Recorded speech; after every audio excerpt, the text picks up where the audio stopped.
That is, in my past video, I explained that how you create the user-defined thread by inheriting from runnable interface. Now, in another video, I want to show you how you create the thread by inheriting from thread class. Both are important, both are required. So, how you create the thread in two different ways. Now, here you see it is very easier concept. Anybody can write the code. I saw that most of the guys always tell that threading is a difficult topic. No, it's not a difficult topic. Now you see, I just write here that is find test2 dot. I do one thing, that is similar way. I write public class. There is test2. Here you just write extends. Now here you see, you declare a class. That class inherited from which class? Thread class. Now thread class also having a run method. Runnable interface also having a run method. But what is the difference between the two? The thread class, the run method is not an abstract method, but runnable interface, run method is abstract method. As you know that in interface, whatever the methods are available, these methods are implicitly public and abstract. But in thread class, the run method is not abstract, but as a programmer, it is recommended that we override the run method. Now, as a programmer, I just override the run method of which class? Thread class. I just write here public void, that is run. You know that method overriding is only possible in case of inheritance. Without inheritance, method overriding never be possible. Now, what's my next job is, I just write same way. I write here system.out.println. Fine. Here you see. What I want to print, what is the running thread name? I just write here running thread. Fine. There is running thread name is anyway. Now which thread is running, that is not decided by us, that is decided by thread scheduler. Same way I call a method thread dot current thread dot you see thread dot current thread dot get name. It returns me the running thread name. Now I just do one thing, I just block the thread dot slip. I block the thread for how many milliseconds? 1 millisecond. 1000 millisecond means how many seconds? 1 second the thread is blocked. Now I already covered, if the thread is blocked for 1 second, what happens here? It is not waited, it calls the second thread, second running thread. Now, when the thread is blocked, it enters into the block state, and when the running thread enters into the block state, it that is thread scheduler now call another thread into the running state. Now here you see slip method throws one exception. What the exception is? Interrupted exception I.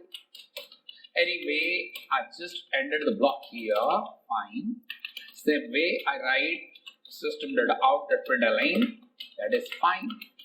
That is a dead thread name is anyway.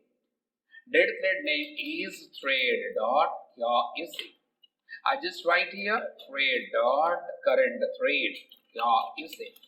Thread dot current thread dot get name.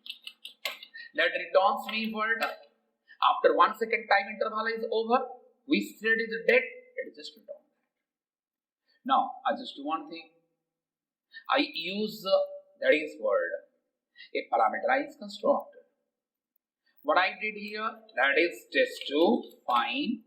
I write here string name.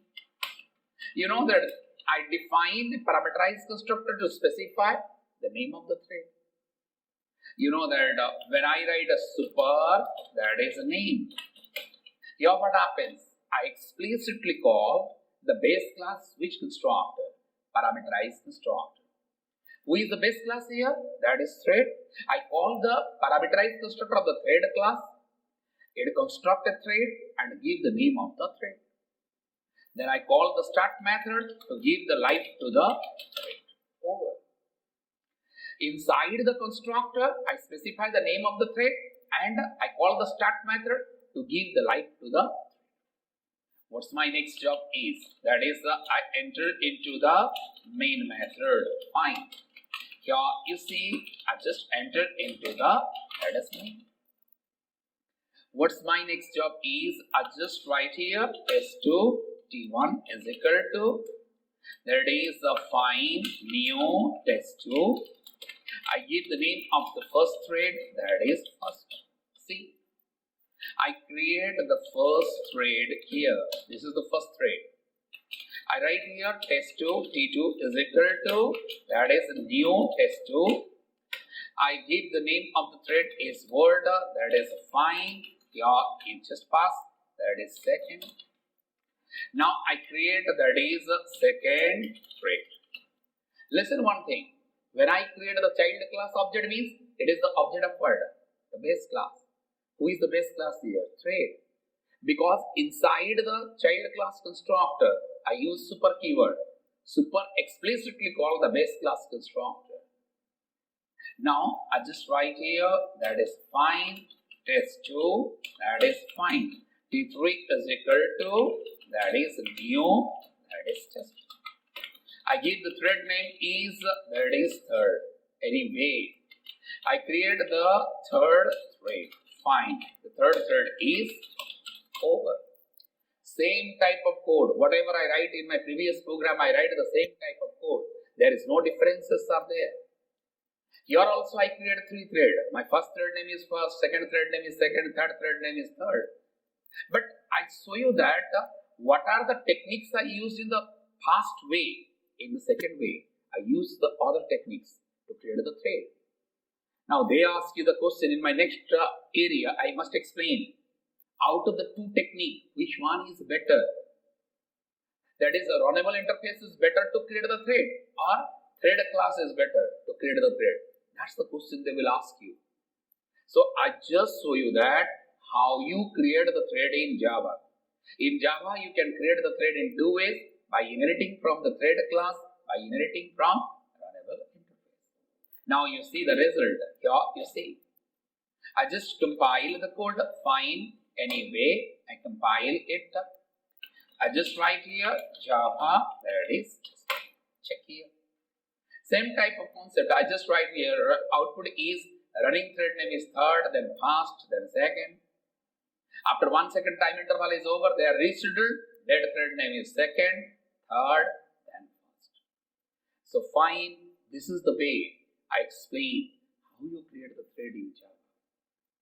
So this is the way you explain that I can create the thread in Java in two ways, either by inheriting from the thread class or by inheriting from